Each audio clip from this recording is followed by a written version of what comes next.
Hi, this is John Galloway with Microsoft. We're continuing our look at the ASP.NET Web API. In the first screencast, we just took a look at the File New Project experience. Now let's actually build out a simple application. In this case, we're going to be building a comments application that's going to allow for getting, updating, etc. comments from a client via AJAX. And so to do that, first of all, I've renamed my controller to a comments controller, and I've created a very simple model class. This is very similar to what you would expect in an ASP.NET MVC application. So I've got an integer string and two text properties. So now I can go into my controller, and I want to change my controller so that it's returning a comment. And so that's returning an IEnumerable of comments, and when I request a specific one by ID, I'm going to return comment.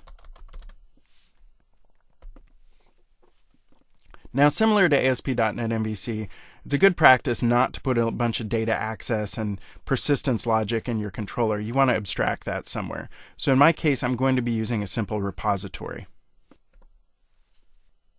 So to keep things simple, I'm just storing things in memory here in a simple dictionary. Of course, this could be using Entity Framework code first, or whatever you'd like to use to persist your data. So now I can go back into my comments controller, and I could start wiring this up. So of course, the very simplest approach is to just new up a repository and use it to return things. So I can say var repository equals new dictionary repository, and then I can return things directly from that. So now let's take a look at that get by ID case. And I'm going to keep with the naive implementation. Don't worry, we're going to clean this up in a second. So I'm just going to create a new repository, and then we're going to go get a comment. Now this is a little bit different here because if the comment doesn't exist, we need to do something with that.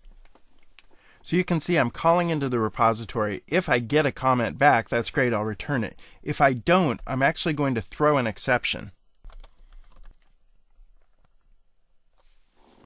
So the correct thing to do here is throw an HTTP response exception, because I shouldn't just be returning an OK, sorry, there's no information.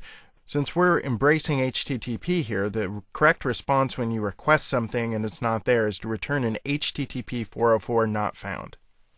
Now this is kind of silly to be newing up a repository in each controller action, and a better approach would be to use the service locator pattern that's already built into ASP.NET MVC. So that's exactly what I'm going to do. My controller now takes an iComment repository, and the service locator is going to wire that up for me. Let's take a real quick look at the UI layer. So my client's just static in this case. I'm using jQuery to do my requests back to the server, and I'm using Knockout to render it, but it's really pretty simple. And I'm using a get.js script. When I click on a button, it's going to call back and get some information. So here's what that jQuery looks like in the get.js function. It's literally just going to respond to a button click. It's going to call back, so it's going to do an HTTP GET back to that API comments, which was exactly what we just created in that controller, API values controller, and it's going to render that information. So it's going to call into /API/comments, which is going to call into comments controller, which is going to do a GET. Let's run it. So I'm going to hit F12 in Internet Explorer to bring up my developer tools, and I'm going to capture network traffic so we can see what happens. So I click on the Get button. You can see it's made a request back to the server, and that response body shows what the comments controller returned to it. So here we have a very simple request to the server. It's gotten comments, and it's rendered them on the screen while we've been looking at this, and here they are. So we've covered the simple GET scenarios, and in the next screencast we'll take a look at the create, update, and delete.